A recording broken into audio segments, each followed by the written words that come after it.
This is Wilson Combat Magazine versus a reliability comparison video. In today's video, we're going to be taking a look at a common suggestion thrown out on the intertubes when someone has a problem with their 1911 firearm. That is the idea that the manufacturer's magazines are junk. Just get some Wilson Combat magazines and it'll work. That's one of the common suggestions thrown out there. Let's put that to the test today. We're going to be using a Wilson Combat standard magazine, a Kimpro TAC magazine, and what I'm calling mystery magazine. Yes, I know what it is, but we're keeping it a secret until the end of the video. No spoilers if you already know from watching previous videos. Now, it was a beautiful day here today. There were a lot of new shooters at the range, so I did edit out as much of the background noise as I could. And now, let's hit the range. Okay, find a good spot. Here we go.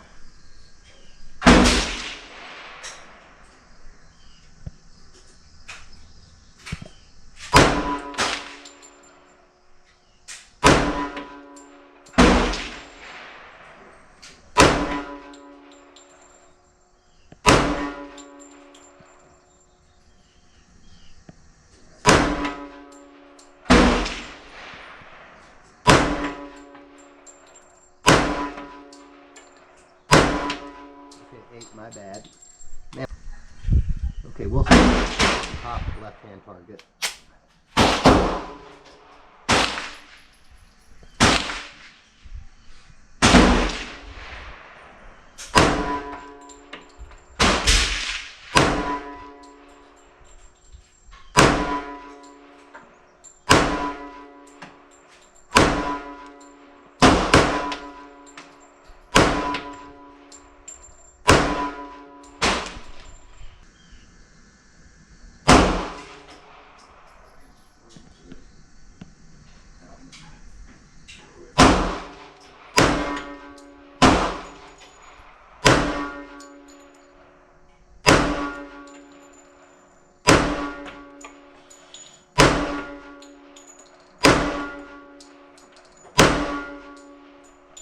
Okay.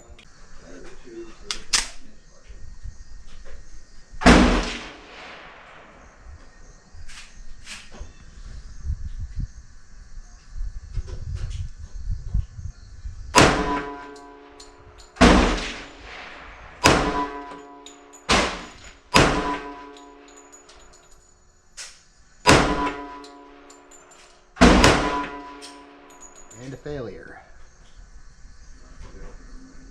Okay, let's. It's like a feed, looks like. Yep. Okay, so what we're going to say in this video, one failure is me. The pattern of failures will be a combination of, well, we'll see. It could be the firearm if it's all magazines, or if it's just one magazine, it'll be that. We'll blame that magazine. So anyway, one failure in the Kimpro mag so far. Could be me.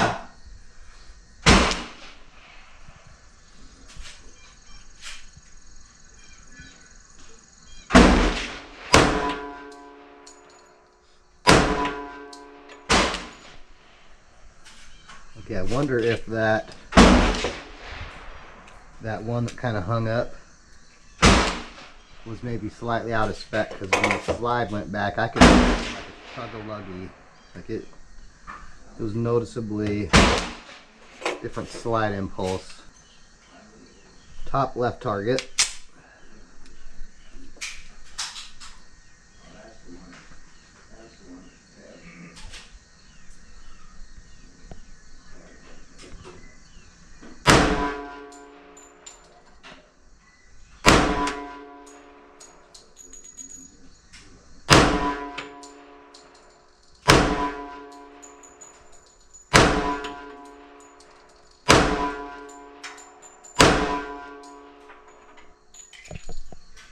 Okay.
it looks like, look. You see that? It's getting dirty.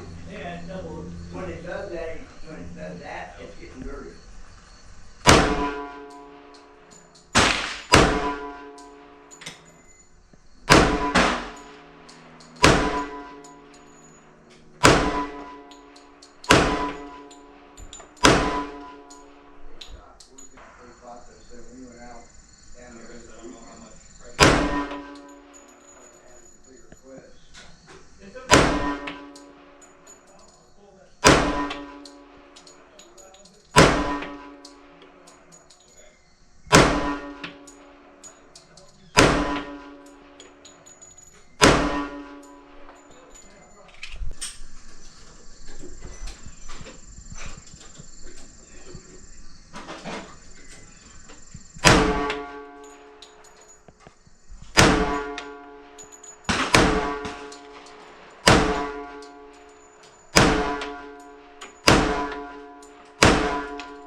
Terrible accuracy on that one, that's me. After a little over 100 rounds this morning, most of which were shown a moment ago, we have reached the conclusion to another video. For consistency's sake, all of the ammunition fired today was Winchester White Box 230 grain full metal jacket 45 ACP ammunition. We did see one failure, and we might as well jump right in and get to it. Mid-magazine, you heard me say something about, I wonder if this round is a little out of spec. The more likely cause there is user error. Our regular viewers, who we greatly appreciate, likely have noticed the rate of our range report videos has decreased as of late. I had a minor injury I tried to push through, but with age apparently comes times you need to rest and recover when previously you didn't. Lame. Anyway, the one failure we saw today was with the Kimpro Tac Mag. Those who are quick to comment on Reddits are probably having their "see, I told you" moment right about now. But again, I'm not prepared to blame the Kimber Mag here. One reason is the mystery magazine we used. No, it's not a different Kimber brand magazine. The mystery brand magazine is a Ruger brand magazine. Some on the crew are big fans of Ruger brand magazines. Had I not included it, they would have found a way to sneak it into the video somehow anyway. The reason I did include it is what I'm going to call one of the industry's dirty little secrets. You see, many OEM magazines are made by the same company. As it were, the Kimber Tac Mags I have are all made by a company named Checkmate. From what I understand, Checkmate also manufactures the Ruger 1911 magazines I have. I believe they also make magazines for SIG, Dan Wesson, and many others. There are some subtle differences between the magazines I do have. The difference I find most interesting is the dimple in the follower found in the Ruger magazine that is not found in the Kimber. From what I understand, that is a John Moses Browning design to help prevent an issue where the last round in the magazine could get stripped off the magazine with the second to last round, but don't quote me on that. One magazine here is stamped Ruger, the other is stamped Kimber, both Checkmate magazines. 1911 magazines are not the only place this happens. For example, Met Gear makes many OEM CZ magazines. Some are stamped with the CZ logo, but those same magazines are also sold under the Met Gear brand name, often at a cheaper price point. The same is true of things like the Springfield SA35 magazines. Made by Met Gear, when sold by Springfield, they're stamped with the Springfield logo, but those same mags are sold under the Met Gear brand, same magazine. We could continue with more magazines, but the point is, just because they are Kimber or Ruger or SIG magazines doesn't just make them crap. In today's video, we didn't have any failures with either the Wilson Combat nor the Ruger magazine. The Wilson Combat fans will say, duh, I told you. But what might surprise them is when I say, of the three brands we tried today, overall, my Wilson Combat magazines have been the least reliable in my particular Kimber. The crew gets a big kick out of this, but the best mag, by far, has been the Ruger magazine. The Kimber mags are pretty good, but not quite as good as the Ruger magazine, again, in my particular Kimber.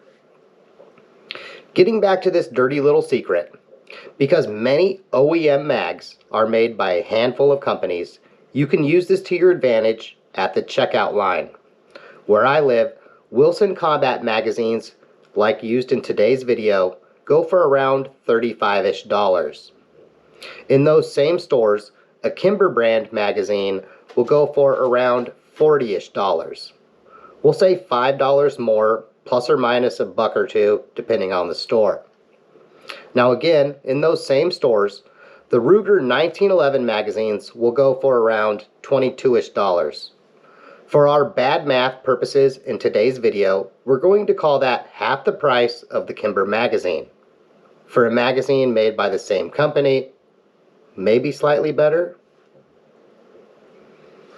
How useful is that dimple?